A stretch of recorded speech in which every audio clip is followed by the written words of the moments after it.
பகவான் புத்தர் சொல்லுவார், பெற்றோரை வழிபடுங்கள், ஆசிரியரை வழிபடுங்கள், மாணவர்களை நேசியுங்கள், சமுதாயத்தை உங்கள் பக்கம் திருப்பிக் கொள்ளுங்கள் என்று பகவான் புத்தர் சொல்லுவார். அப்படி சமுதாயத்தை திருப்பிக் கொண்ட ஒரு அற்புதமான ஆளுமையாக நான் வெண்பா பாவலர் கவிஞர் தமிழ் இயலன் அவர்களை பார்க்கிறேன். அற்புதமான ஒரு ஆளுமை. ஒரு கதம்பம் எப்படி பார்ப்பதற்கு நம்மை எல்லாம் வசீகரப்படுத்துமோ அப்படி மனிதர்களால் அந்த மனிதத்தை கதம்பமாக கட்டி ஒரு பாமாலை, அதிலும் குறிப்பாக ஒரு வெண்பா மாலை தந்திருக்கிறார் கவிஞர் தமிழ் இயலன் அவர்கள். அந்த வகையில் நான் அவரை விட நான் வயதில் பெரியவள் தான். அதனால வாழ்த்துவதில் நான் மனமகிழ்ச்சி அடைகின்றேன். அகர முதல எழுத்தெல்லாம் ஆதி பகவன் முதற்றே உணர்ந்து என்று சொன்ன திருவள்ளுவர், அந்த திருவள்ளுவருடைய எழுத்துகளுக்கு இன்னொரு பெயர், நாம நிறைய பெயர் சொல்லுவோம். திருவள்ளுவரை பொறுத்தவரையில் அது உலக பொதுமறை அப்படின்னு நம்ம சொல்லுவோம், அல்லது தெய்வ புலவனுடைய திருக்குறள் அப்படின்னு நம்ம சொல்லுவோம்.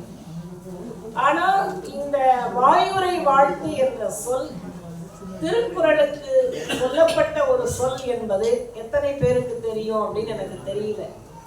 அதனாலதான் அவர் வெண்பா எழுதியிருக்கிறாரோ அப்படின்னு நான் நினைக்கிறேன். அப்படிப்பட்ட உண்மையிலேயே இந்த வாயுரை வாழ்த்து திருக்குறளுக்கு சொல்லப்பட்ட ஒன்று. திருவள்ளுவராகவே நான் பார்க்கிறேன், நடமாடும் திருவள்ளுவராக நான் இப்பொழுது. இது புகழ்ச்சி அல்ல, இது புகழ்ச்சி உரை அல்ல, வாயுரை மெய்யுரை. இது புகழ்ச்சி உரை அல்ல, வாயுரை மெய்யுரை. அந்த அளவிற்கு இந்த 132 பேர் என்பது ஒரு சமூகம். 2 பேர் சேர்ந்தாலே நாம கொஞ்சம், நம்மளுடைய 2 குடும்பம் சேர்ந்தாலே ஒரு சின்ன ஒரு சிறு உறவு அந்த இடத்துல பூக்கும்னு சொல்லுவோம். அப்ப 132 பேரை ஒன்னா சேர்த்து நம்ம கையில அழகான ஒரு நூலை அவர் தந்திருக்கிறார். அதனுடைய முகப்பு இந்த முளைப்பாரி. இது உண்மையிலேயே என்னுடைய மனசுல ஒரு மிகப்பெரிய பெரிய பெரிய ஒரு பாசிட்டிவ் எனர்ஜியை இந்த முளைப்பாரி தந்தது. மணிமேகலையில தான் இந்த முளைப்பாரி பற்றிய செய்திகள் வருகின்றன. அப்போ ஒரு மனிதத்தை நேசிக்கக்கூடிய, மனித பசியை ஆற்றுப்படுத்தக்கூடிய ஒரு ஆளுமையாக இந்த முளைப்பாரி மூலமாக நான் செழுமையானவன், என் முன்னால் இருக்கக்கூடிய சமூகத்தை நான் செழுமைப்படுத்தக்கூடியவன் என்று சொல்லக்கூடிய இந்த சிந்தனையினுடைய தொகுப்பு தான் இந்த நூல் முழுவதுமாக நான் பார்க்கிறேன். அந்த இடத்துல இந்த சொல் இன்னொரு இடத்திலும் வருகிறது. கடுவும் வேம்பும் கடுப்பனாகிய வெஞ்சுள் தாங்க மேவாது. நமக்கு தெரியும், ஒரு மாதிரி வேப்பங்கா கசக்கும் அப்படிங்கிறது நமக்கு தெரியும். கடுக்கா ஒரு மாதிரி துவர்ப்பா இருக்குங்கிறது நமக்கு தெரியும்.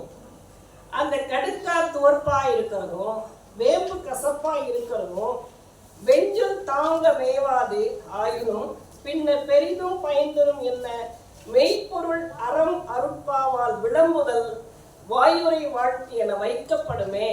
இந்த ரெண்டையும் உள்ள அடக்கிதான் வாயுரை வாழ்த்து சொல்லப்படும். உவர்ப்பும் இருக்கும், கசப்பும் இருக்கும், இனிப்பும் இருக்கும் என்று சொல்லக்கூடிய ஒரு பாடல், வாயுரை வாழ்த்தை பற்றி சொல்லக்கூடிய ஒரு பாடல் முத்துவீரியத்தில் இடம்பெற்றிருக்கிறது. அவர் அதை பார்த்தாரா என்னன்னு எனக்கு தெரியாது.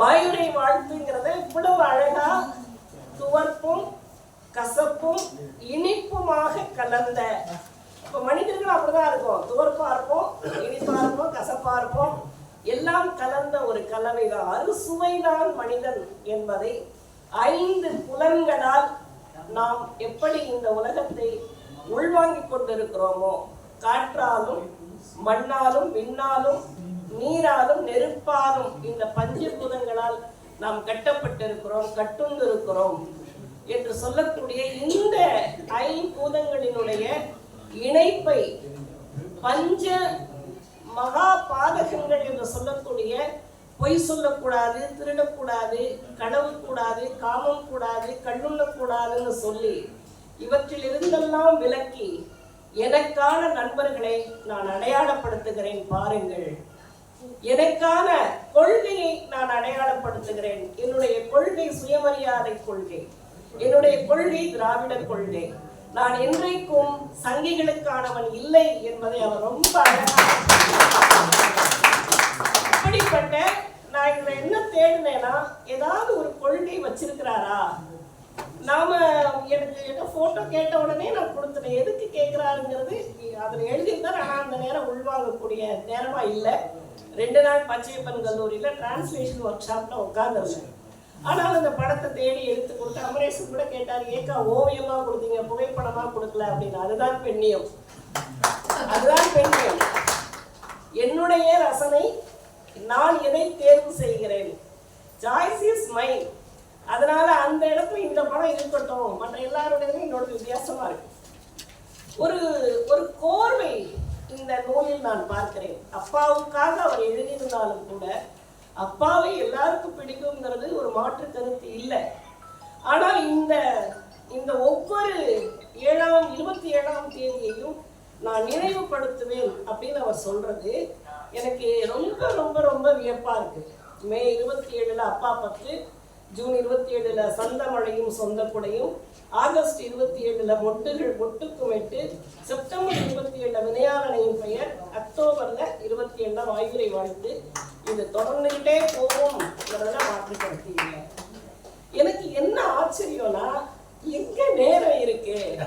வெண்பா எழுதுறது ஒன்றும் சாதாரண விஷயம் இல்லை. ஒரு தமிழ் பேராசிரியரா எனக்கு தெரியும் வெண்பா எழுதுறது சாதாரண இல்லை. ஆனால் வெண்பாவை உள்வாங்கி கொண்டோம் என்றால் வேற எல்லா பாக்களும் எழுதிடலாம். அதுதான் அதனுடைய சிறப்பு. வெண்பாவை உள்வாங்கிக்கிட்டோம்னா நம்ம எல்லாமே எழுதிடலாம். அப்படியான ஒரு பெரிய ஒரு இணக்கத்தை இந்த வெண்பாவின் மீது அவர் வைத்திருக்கிறார். அதுல குறிப்பாக இன்றைக்கு தலைமை தாங்கக்கூடியவரை பற்றி ஒரு பாட்டு எழுதியிருக்கிறார். ஐயா ஏர்வாடி அவர்களை பற்றி, குவியாடி வெப்பம் போல் குன்றாத ஆற்றல் அவிந்தொழும் மாற்றார் அனைத்தல் தவிப்பாரை காப்பதிலும் முன்னெறியில் ஏர்வாடி முக்கணி தோப்பாக வாழ்ந்திட வாழ்த்து. அது பொருந்துமா? ஐயா ஏர்வாடி அவர்களுக்கு பொருந்தும். அவர் ஒரு முக்கணி சாறு தான், இல்லை நம்ம மறுக்க முடியாது. மா பலா வாழை மூன்றும் ஒன்றாக சேர்ந்த ஒரு கலவை தான் ஏர்வாடியார். இந்த பண்பை இவர் உள்வாங்கி இருக்கிறார். எப்படி ஆற்றிலே புது புனல் வரும் பொழுது அந்த நீரானது முதலில் மணலுக்குள்தான் அது ஊறும், அதுக்கப்புறம் தான் அந்த நீர் மேல வரும். அப்ப அந்த மணலுக்கு உள்ள ஊறி அந்த நீர் மேலாக ஆற்றில் கடந்து அது வர வழியில எல்லாத்தையும் அடிச்சுட்டு போறதை நம்ம பார்ப்போம். உங்களை நான் ஒரு கேமராவாக ஊடுருவுகிறேன். அப்படி ஊடுருவனுடைய விளைவு தான் இந்த மாதிரியான முக்கணி தோப்பாக வாழ்ந்திட வாழ்த்துன்னு எழுத முடியுதவரால. எனக்கு இதுல இன்னொரு விஷயம் என்னன்னா, இவர் இன்றைக்கு இருக்கக்கூடிய தமிழக முதலமைச்சர் திரு மாண்புமிகு மு.க. ஸ்டாலின் பற்றி எழுதியிருக்கிறார். அவருடைய தந்தை மாண்புமிகு மேனாள் முதலமைச்சர் கருணாநிதியை பற்றி எழுதியிருக்கிறார். அதற்கும் மேலாக மிகப்பெரிய ஜாம்பவான், இந்த நாட்டினுடைய குடியரசுத் தலைவராக இருந்து மறைந்த ஏபிஜே பற்றி எழுதியிருக்கிறார். இது ஒரு மாதிரி அரசியல் பக்கம் சிலரை அவர் எழுதியிருக்கிறாருங்கிறது நம்ம ஏற்றுக்கலாம். ஆனா ஒரு மின் பொறியாளரை பற்றியும் அவர் எழுதுறார். கடையனுக்கும் கடை தேற்றும் யார் காண்டுகிறார்களோ அவர்கள் தான் மனிதர்கள். கடையனுக்கும் கடை தேற்றும். நான் பெரிய சிம்மாசனத்துல இருக்கிறவங்கள, அரசாங்கத்துல இருக்கிறவங்கள, அரசு அதிகாரத்துல இருக்கிறவங்கள மட்டும்தான் நான் பாடுவேன் என்று நான் இல்லை. எனக்கு கீழாக எனக்கு சக மனிதனாக யாரெல்லாம் இருக்கிறார்களோ அவர்களை எல்லாம் நான் வாழ்த்துவேன் என்று சொல்லி அவர் எழுதியிருக்கிறார். அப்படி எழுதிய ஒருவர் திரு ஜெயராஜமூர்த்தி அவருக்கு எழுதியிருக்கிறார். மருத்துவர் மைத்துனர். வயற்காட்டு நெற்பயிர் போல் வாழ்க. இந்த இந்த சொல்லுக்கு நான் அடிபணிந்தேன்.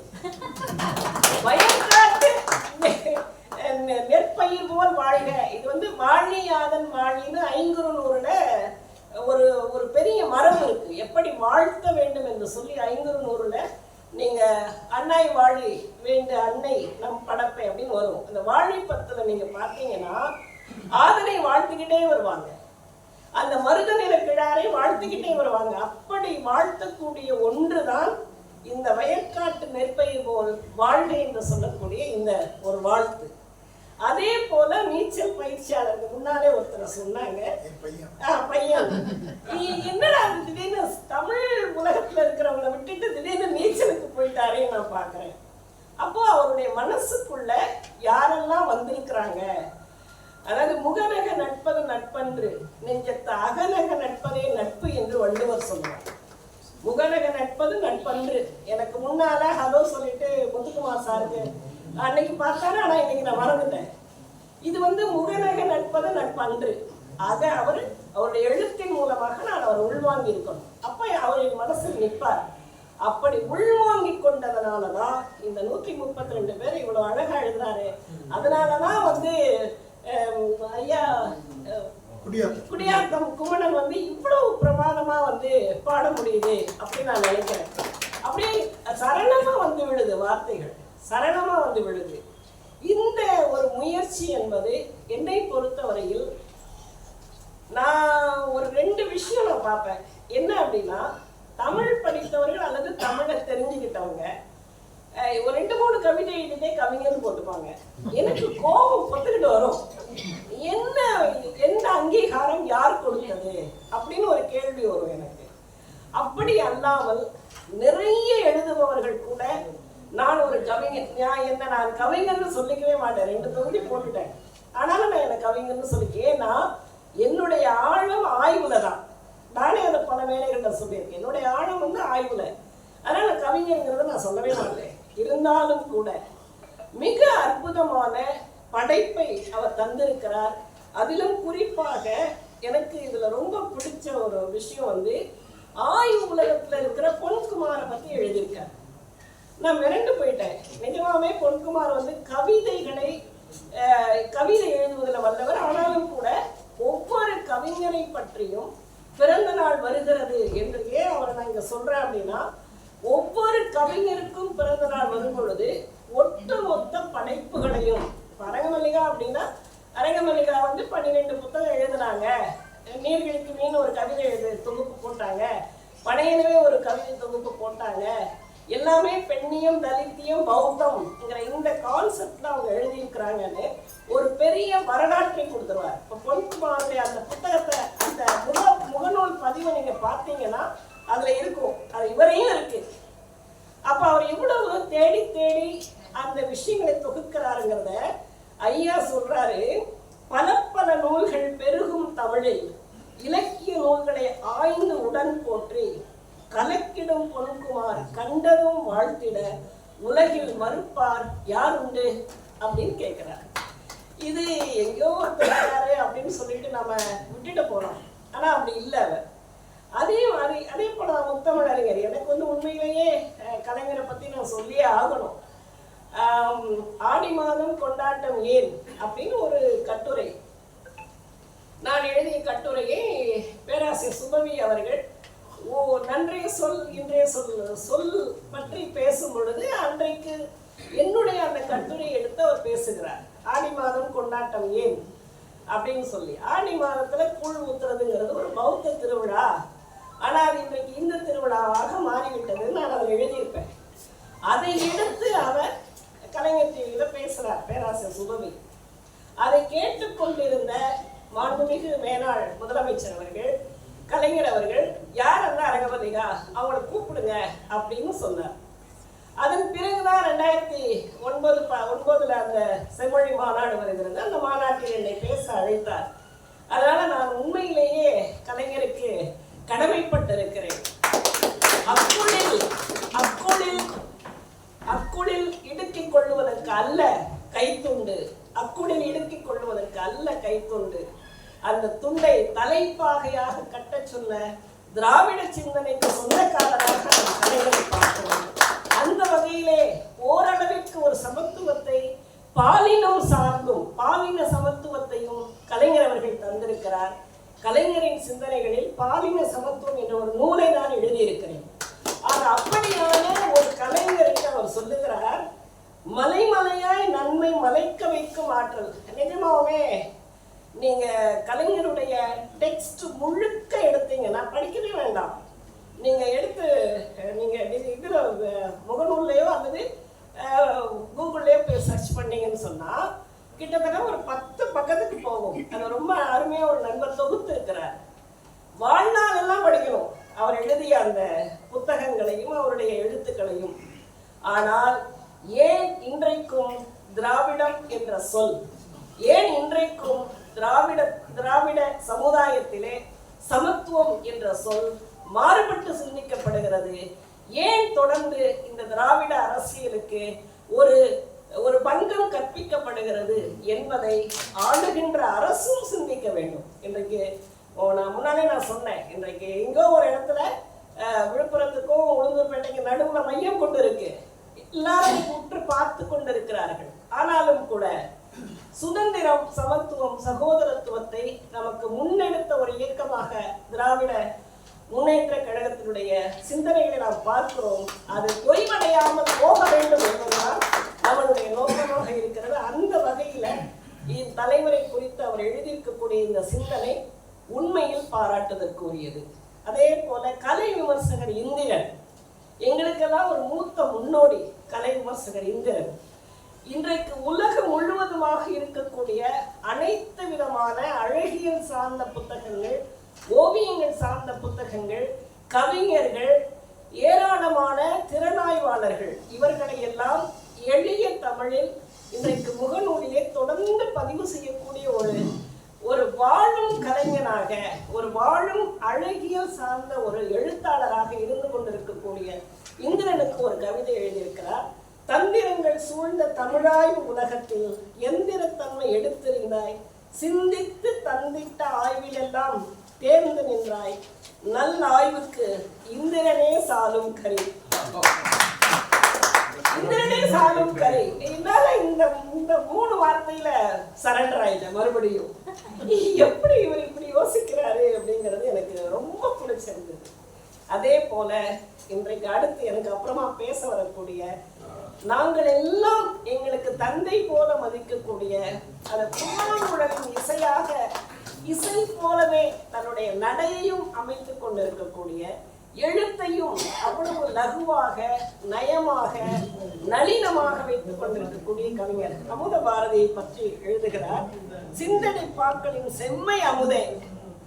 அவர் நல்ல சந்த கவிஞர், நல்ல துடிப்பா எழுதக்கூடியவர், அருமையான சிந்தனையாளர், மலிச்சின ஹைக்கூ எழுதிட்டு சிந்தனை பாக்களின் செம்மை அமுதேனி என்ற அந்த ஒரு வரியில அவர் எப்படியான கவிதைக்கு சொந்தக்காரராக இருக்கிறார் என்பதை தொகுத்து அவர் சொல்லுகிறார். அப்ப அந்த மாதிரி ஒரு மரபை இன்றைக்கு நமக்கு முன்னால் எடுத்து வைக்கிறார் என்று சொன்னால் உண்மையிலேயே இது மிகப்பெரிய ஒரு பேராக நான் பார்க்கிறேன். இந்த மேடையில் ஐயா அருள் வரவில்லை என்றாலும் உடனடியாக என்னை அழைத்து நீங்கள் இந்த நூலை வெளியிட வேண்டும் என்று சொன்ன பொழுது உண்மையில் என்னுடைய மனம் மகிழ்ந்தது. தமிழால் பாரதி தகுதி பெற்றதும், தமிழ் பாரதியால் தகுதி பெற்றதும், என்னென்று சொல்வேன் என்று பாவேந்தன் எப்பொழுதுமே சொல்லக்கூடிய அந்த கவிதை வரிகள் தான் தமிழ் இயலனுக்கும் பொருந்தும் என்றால் தமிழால் தமிழ் இயலன் தகுதி பெறுவதும், தமிழ் இயலனால் தகுதி பெறுவதும் என்னென்று வியப்பது சொல்லி பாருங்க. இந்த கவிதைகள் என்னை பொறுத்தவரையில் இப்படி ஒரு அரங்குக்குள் நின்று விடாமல், ஒரு 2 நாள் நானும் தேவேந்திரன் அருமையான இளவல் 2 பேரும் சேர்ந்து தான் நாங்கள் பச்சையப்பன் கல்லூரியில் மொழிபெயர்ப்பு பயிற்சி பட்டறை வச்சோம். அதனுடைய கமெண்ட்ஸ் ஃபீட்பேக் எழுதுங்கன்னா 4 வரி நல்ல தமிழில் எழுத முடியல பிள்ளைகளால். அப்போ நான் இதை படித்த பொழுது நான் என்ன யோசித்தேன்னா, ஒரு ஒர்க் ஷாப் வெண்பா எழுதுவதற்காக தமிழ் இயலை அழைத்து நடத்தணும், அவகிட்டயே அந்த ஒரு நாள் பொழுதையும் கொடுக்கணும். அவங்க போகும்போது ஒரு 1000 வெண்பா வந்து விழணும் என்று எனக்கு தோன்றியது. அப்படியான ஒரு இன்ஸ்பிரேஷன் வந்து நமக்கு இவருடைய கவிதைகளில் கிடைக்கிறது. அது எனக்கு ரொம்ப ரொம்ப ஆழமான ஒரு தாக்கத்தை தருகிறது. என்னை பற்றி அவர் எழுதியது வந்து மிரண்டு போயிட்டேன் நான். கலைநோக்கு பெண்களை தொலைநோக்க வைத்தாய் அப்படின்னு அவர் ஒரு தலைப்பு கொடுத்திருக்கிறார். அந்த வெண்பாவுடைய தலைப்புகளும் இயற்கை வெண்டலை, அதையும் குறிப்பா அந்த வெண்டலையில கொடுக்கறதுக்கு சாதாரண ஒரு விஷயம் இல்லை. மரங்களுக்கு பூக்கள் மகிழ் உரைத்தல் போல. நீங்க நல்லா கற்பனை பண்ணி பாருங்க. எனக்கு இப்போ வந்து ஷெல்லியும் கீட்ஸும் தான் ஞாபகத்துக்கு வர, பாரதி தான் ஞாபகத்துக்கு வர. அப்படி ராபர்ட் ஃப்ராஸ்ட் வந்து குதிரையில காட்டுக்குள்ள போகும் பொழுது அந்த குதிரையில ஏறி உட்கார்ந்து போய்கொண்டே இருக்கிற அந்த கவிஞன் அந்த காட்டினுடைய குளிர்ச்சியிலும் அந்த காட்டினுடைய பசுமையிலும் தன்னை மறந்து அப்படி வேடிக்கை பார்த்துக்கிட்டு நிற்பானோ ராபர்ட் ஃப்ராஸ்ட். அப்ப அந்த குதிரையே என்ன பண்ணுமா, டே என்ன விட்டுட்டு நீ என்ன அங்க வேடிக்கை பார்த்துட்டு இருக்கிற, அப்படி ஒரு சலசலப்பு ஆட்டமா. அப்படி திசை திருப்பிய ஒரு ஒரு ஒரு பாடல், அதுதான் miles to go before I ஸ்லீப்னு சொல்லக்கூடிய அந்த பாடல். அப்படியாக நீங்கள் தொடர்ந்து தொடர்ந்து பல பல பல கால தூரம் இந்த வெண்பாவில் பயணிக்க வேண்டும் என்று நான் இந்த நேரத்தில் உங்களை வாழ்த்துகின்றேன். அது மாத்திரம் இல்ல, ஒரு தரவுகளாய் பெண்ணி ஆய்வுகளில் வாழ்வாய், அரங்கம் எல்லாம் மல்லிகையாய் ஆண்டு. இந்த அரங்கம் மல்லிகை இந்த ரெண்டும் எப்படியோ எனக்கு பொருந்தி போச்சு. அப்பாவுடைய பெயர் அரங்கசாமி, அதனால அரங்கன்னு எடுத்துக்கிட்டேன். ஆனா எங்கேயாவது ஒரு புது மேடைக்கு நான் பேச போனா அரங்கத்தை அதிர வைக்கும் அரங்க மல்லிகான்னு தான் சொல்லுவாங்க. அப்பெல்லாம் நான் நினைச்சுக்குவேன் தமிழ் இளனை போல, அப்பா நீ வாழ்க, நீதான் எனக்கு எல்லாம், உன் பெயர் எல்லா நாடும் உச்சரிக்கப்படுகின்றது என்று நான் சொல்லுவேன். நானுமே அப்பா பைத்தியம், ரொம்ப ரொம்ப ரொம்ப அப்பா பைத்தியம். எனக்கு எப்பொழுது நான் சென்னையிலிருந்து திருச்சி சென்றாலும் காவிரி கரையில் இருக்கக்கூடிய எங்களுடைய கழனிக்கு மாட்டு வண்டியில் போவது வழக்கம். அப்படி மாட்டு வண்டியில போகும்போது அவர் என்ன பண்ணுவார்னா, அந்த 2 மாட்டுக்கும் நல்லா சலங்கை கட்டியிருப்பார். ரொம்ப கலை நயம் மிக்கவர் அவரு. அது ஏறும்போதே என்னை முதல்ல ஏறிக்க சொல்லுவார். அவர் கீழே இருந்து இந்த உயரத்துக்கு ஜம்ப் பண்ணி வண்டியில ஏறுவார். அம்மா என்னை பாரு அப்படிம்பார். அப்படி ஜம்ப் பண்ணி ஏறி உட்காருவார். என்ன வயசு 60-65க்கு மேலே இருக்கும். அப்படி ஏறி உட்காந்து அந்த கயிறை பிடிச்சார் அப்படின்னா, அந்த மாட்டினுடைய 2 கயிறை அப்படி பிடிச்சி ஓய் அப்படின்பார். அது அப்படியே நடக்கும். ஓய் அப்படின்னா அது நடக்கும். ஓய் அப்படின்னா அது ஓடும். ஓய் அப்படின்பார். ஒரு குரல் நிற்கவே நிற்காது. அவர் எங்க போய் ஓய் அப்படின்னு சொல்றாரோ அங்கதான் நிற்கும். அந்த மாதிரி ஒரு அந்த மாடினுடைய அதுக்கு அதனுடைய அன்புக்கு அடிமைப்பட்டவர் அவர். வயல் வேலையெல்லாம் முடிஞ்சு அவரை அந்த மாட்டை குளிப்பாடுற அந்த தோரணையை பார்க்கணும். இது என்னோட சொத்து, மாடுனாலே செல்வம் தானே, இது என்னுடைய சொத்து அப்படின்னு சொல்லி பார்ப்பார். முடிச்சுட்டு கரைக்கு வந்த உடனே ஒரு மஞ்சப்பையில 2 வாழைப்பழம் இருக்கும், பெரிய நேந்திரங்காய் பழம் இருக்கும், கொஞ்சம் கடலை மிட்டாய் வச்சிருப்பார், கொஞ்சம் நாங்கள் வந்து அதை புறைன்னு சொல்லுவோம், இங்கே வந்து அதை ரஸ்க்குன்னு நாம் சொல்கிறோம். ஆனால் அது பண்டு மாதிரி காஞ்சி போனதை புறைன்னு சொல்கிறது.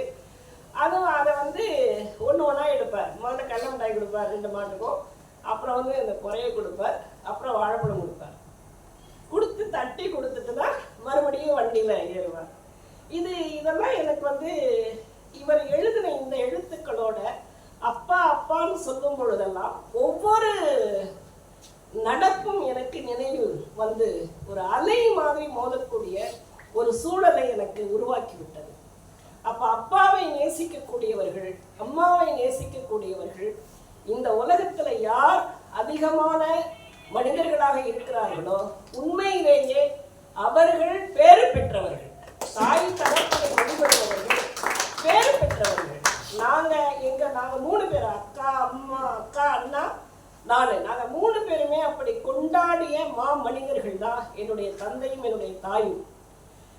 அப்பா சாகும்போது 94 வயது, ஒரு பெரிய கல்யாணம் மாதிரி இருந்தது அந்த சாவு. நானும் அழவே இல்லை. எல்லா விதமான மேளங்களையும் வைத்து, எல்லா தாரை தப்பு பலவிதமான மேளங்கள், அப்படி ஒரு கொண்டாடி கொண்டு போய் சுடுகாட்டில் இறக்கும் போது எங்கன்னா நீ வராதன்னாரு. நான் வருவேன், எங்கள் அப்பாவுக்கு நான் சுடுகாட்டுக்கு வருவேன். என்று சொல்லி நானும் அந்த இடத்தில் சென்று கடைசியாக தீபம் ஏற்றிவிட்டு தான் நான் வந்தேன். அந்த நினைவுகள் எல்லாம் அப்பாவுக்காக என்று இவர் சொல்லும் பொழுது அதனாலேயே நான் ஒத்துக்கிறேன். அதுக்காக நான் இங்க சொல்ல வந்தேன். தமிழீழன் கூப்பிட்ட உடனே நான் ஒத்துக்கிறதுக்கு ஒரு காரணம், அப்பாவை நேசிக்கிற ஒரு மனிதராக அவர் இருக்கிறார் என்ற இந்த பண்பை இங்க இருக்கக்கூடிய அத்துணை பேரும் எடுத்து செல்ல வேண்டும். அப்பாவுக்கு நீங்கள் ஏதேனும் ஒன்றை செய்ய வேண்டும் என்ற ஒரு வேண்டுதலை நான் இங்கே முன்வைத்து அற்புதமான இதுல வந்து காணிக்கையாக்கி இருக்கிற அவங்க 2 பேரை பத்தி நம்ம கண்டிப்பா பேசியாங்க. சிவகுமார், கலாராணி. ஏதோ ஒரு வகையில் தமிழீழன் அவர்களுடைய மனதிலே அவர்கள் ஆழமான ஒரு விதையை விதைத்திருப்பதனால்தான் அவர்களுக்கு அவர் நன்றி சொல்லுகிறார். அதே போல பதிப்புரை எழுதியிருக்கக்கூடிய இந்த புத்தகத்தை வெளியிட்டிருக்கிற அமரேசன் எனக்கு நன்றாக பழக்கமானவர். அவரை பற்றியும் எழுதியிருக்கிறார். இந்த நூலை வெளியிட்டவனுக்கு ஒரு நன்றி சொல்றது தேவைதானே. எட்டாத சிந்தனையே எங்கள் அன்பின் அறமே. ஏன்னா அறம்ல அவர் பதிப்பு வச்சிருக்கிறார். தொட்டுவிட முடியாத தொடர்பணியின் வரமே, கட்டுரையின் கவிதை என்ற எழுச்சி தமிழ் வழியில் தொட்டிடுவாய் 100 ஆண்டு புத்த நெறி திறமை. அவர் புத்தரை ஃபாலோ பண்ணுறார். அப்படிப்பட்ட ஒரு அற்புதமான கவிதைகளை நிறைய பேர் இதுல இருக்காங்க, என்னுடைய நண்பர்களே இருக்காங்க. ஆனா எல்லாரையும் என்னால சொல்ல முடியாது. பாபு சசீந்திரன் நிமிர்ந்த இலக்கிய நேர்வட்டம் பாடி தமிழ்தான் உனக்கு என்றும் தாய் என்று பாபு சசீந்திரனை பற்றி பாடி இருக்கிறார். இப்படி இந்த 133 பேரை அவர் அகர வரிசைப்படுத்தி இருக்கக்கூடிய இந்த தமிழுக்கும் தமிழாண்டிலிருந்து தொடங்கி இன்றைக்கு மறுபடியும் இந்த தமிழை புத்துணர்ச்சி பெறுவதற்கு உரிய ஒரு வழிவகையை இந்த நூல் இன்றைக்கு வந்திருக்கிறது என்று சொல்லும் பொழுது, இது மறுபடியும் சொல்லுகிறேன், ஒரு அரங்கத்தில் அடக்கப்படக்கூடியதல்ல, ஒரு குப்பைக்குள் ஒரு பாட்டிலுக்குள் அடக்கப்படக்கூடிய கவிதையாக நாம் இதை பார்க்காமல் இது கடலாக விரிய வேண்டும், வானமாக பரவி இருக்க வேண்டும், நீராக ஆழ்ந்து எல்லோருடைய மனதிலும் முத்தை எடுக்க வேண்டும் என்று சொல்லி வாய்ப்பு தந்த உங்களுக்கு நன்றி.